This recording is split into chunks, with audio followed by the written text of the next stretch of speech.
श्री गोपाळ कृष्ण भगवान की जय। लीळा नंबर 310। भिंगारला आदित्याच्या देवळात काही दिवस मुक्काम। ग्रह लखुम देवाचे दुर्भाग्य।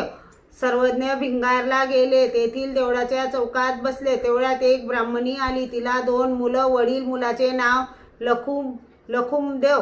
त्याच्या अंगात भूत शिरले होते, ते भूत काहीही केल्यानं जात नव्हते। ती सर्वज्ञांजवळ आली, दंडोते घातली, श्रीचरणा लागली, सर्वज्ञांना विनंती केली, जी माझ्या एका मुलाला भूत बाधा झाली आहे, त्यापासून त्याला मुक्त करावे, जी त्याला येथे आणू। सर्वज्ञांनी संमती दिली। नंतर ती गेली व दोघाही मुलांना घेऊन आली, परंतु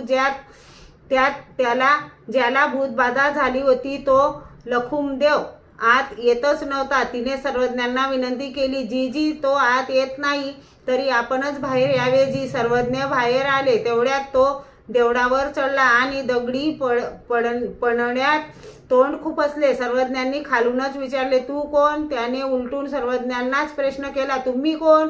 सर्वज्ञांनी 3 वेळा विचारले व त्याने 3ही वेळा तसेच उत्तर दिले। तो सर्वज्ञांकडे पाहत सुद्धा नव्हता। मग सर्वज्ञ आत गेले, बैठकीवर बसले आणि तो घरी गेला। श्री गोपाळ कृष्ण भगवान की जय।